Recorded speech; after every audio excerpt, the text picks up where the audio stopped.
We are going to talk transfers because it is deal or no deal time. It is the most important slot on OTBAM every single morning. We embrace silly season here in the company of Phil Egan and friends, and this morning we've got 7 specific transfer rumours we want to go through. There's lots of them, but we only really have time for the 7 biggest ones this morning. As we can hear the title track rolling, and we're going to start with Liverpool this morning because they are open to bringing Brazil playmaker Philippe Coutinho back to the club after the 27-year-old struggles at Barcelona. From a Liverpool perspective, deal or no deal?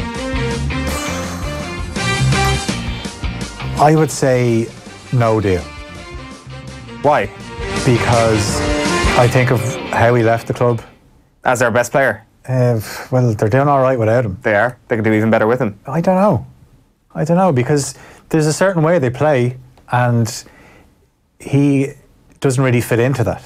Like they have more attacking, they're more dynamic in attack without him. Obviously, there's games where you need him, where you think, how are they going to break down this defence? But is it worth bringing him back just for those games? They've done fine without him. And also, I don't know, like, I think Liverpool have moved on. Like 2 years ago when he left, Liverpool were a club that unfortunately were losing their best players. Now, here we are on the 1st of July. We're not talking about any of the big 3 lads leaving or the likes of Mane or Salah going. Like Liverpool are in a position where they can attract players.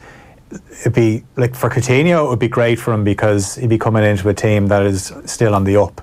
But if you're Liverpool, especially, I don't know what kind of welcome he would get, because this is a guy that said he had a few injuries because he wanted to get out of there. What do you reckon, Conor? No deal? No, like, didn't Klopp leave him on the bench for, like he doesn't fit into any of the 3 positions in midfield, and he doesn't have the pace for the 2 wide positions, so I think this is nonsense. So that was reported from Le 10 Sport via the Mirror. He's a broken man now. Well, that's the thing. Clearly this is nonsense, this rumour, so Le 10 Sport, whoever you are, you need to get your act together because it's a no deal for Philippe Coutinho. Manchester United, we've got 3 Manchester United rumours. Manchester United, according to L'Equipe via Metro, could still beat Tottenham Hotspur to the signing of Lyon midfielder Tanguy Ndombele, as Spurs, who have agreed a fee with the Ligue 1 club for the 22-year-old, have yet to finalise personal terms with the French international. Should United go and gazump Ndombele from beneath the jaws of Tottenham Hotspur, deal or no deal? United should 100% do that. He's exactly what United need. Hard-working midfielder. Yeah, he's got good, quick feet.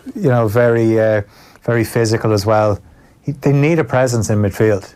They need, like, you think of Matic. When he arrived at United, he started off pretty well and you thought, okay, he's one of Mourinho's better signings. But then when Matic is bad, he is awful. He just looks like an old man. Yeah.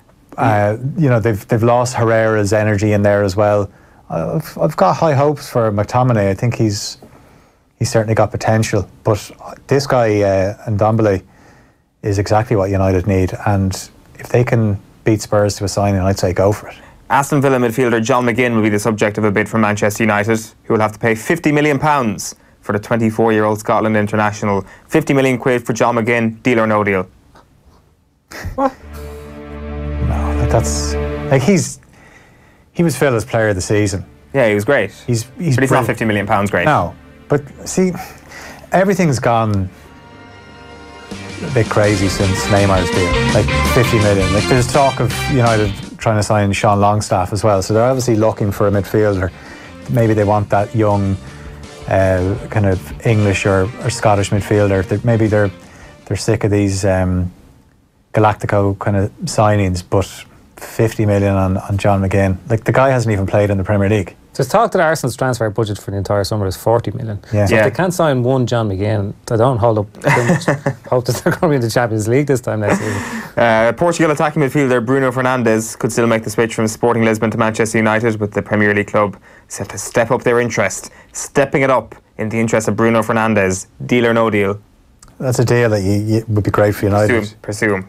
You mentioned Arsenal there, Conor. Napoli are considering a move for Celtic defender Kieran Tierney, with Arsenal yet to make an acceptable bid for the 22-year-old. From a Napoli perspective, is this a deal or no deal? It'd be a great deal. I mean, have Napoli also been linked with Kieran Trippier as well? Yeah, so they're really in the market for a fullback. They love British fullbacks. Yeah, I think he's quality, Tierney. I don't like. He's not going to be as good as Andy Robertson if people think that he's just not as. He doesn't bomb down the wing as much. But he's very good, though. He's got Scottish knowledge. He's a fullback. He has to be like Andy Robertson. Everybody's going to be like Andy Robertson. The Andy Robertson mould is there, and everybody's going to be like him. Well, Alan Hutton started it. Well, yeah, Alan Hutton was the real Andy Robertson. Wilfried Zaha's proposed move to Arsenal, meanwhile, is in doubt because Chairman Steve Parish reportedly believes letting the star player go could wreck his chances of selling the club. The forward has his heart set on a move to boyhood club Arsenal. However, the Sun claims that Parish is concerned that a Zaha departure could wreck his chances of finding new owners who share his long-term vision. This means a big deal, big money from Arsenal for Wilfried Zaha. Let's just throw it out at 50s. Where are they getting the money from then? They have to sell the stadium, I think. Let's break their entire transfer budget for the summer. Deal or no deal for Wilfried Zaha? I think it'd be a good deal for Arsenal. I'm really interested to see what Zaha would be like away from Crystal Palace. Forget what happened at Manchester United, because he talked about how he just couldn't really settle into the area. He's a London lad, like he'd be staying in London. Certainly the way Arsenal play would suit him.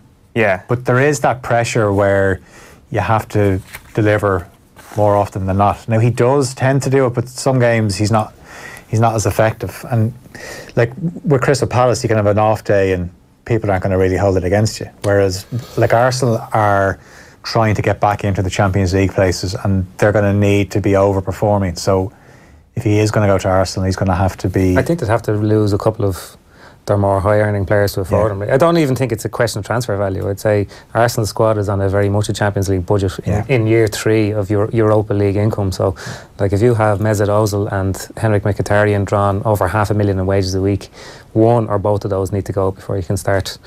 How do you get rid of Ozil? Well, that's the tricky thing. That's a story for another day. One last deal or no deal one before we get to a bonus question. This is a clanger.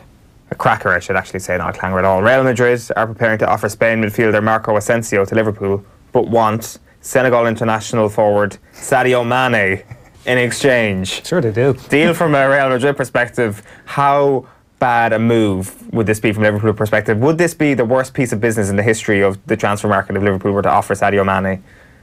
Oh, absolutely. I mean, I actually think out of all the front three, I think Mane is now the most important for them, because Salah I know the two of them scored 22 league goals each last season, and Salah tends to get most of the headlines. But when Salah doesn't have the best game, you know, he can be quite ineffective. Whereas if Mane's having an off day where he's not able to score, he still creates, because he just ghosts by defenders. I think you know the way every team has that man. Yeah, he is that Sadio Mane has become that man for Liverpool. Isn't Asensio a bit of a flighty number 10 sort of in the mould that Liverpool just don't have in their team? Yeah, it's true. Bonus question, very quickly. Juventus are set to sign Adrien Rabiot on a free transfer. Have they won the coveted winner of the transfer market trophy, Juventus? I've seen Rabiot playing before. I went to for free though.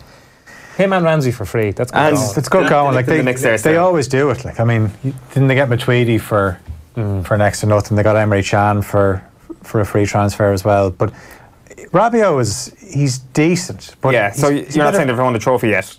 It's all to be played for as the winner of the transfer market, is what you're telling me. Yeah, but then again, it's hard to argue when you're not paying for him. That's the good news is that Deal or No Deal will have to make a welcome return tomorrow to try and determine who the winner of that is.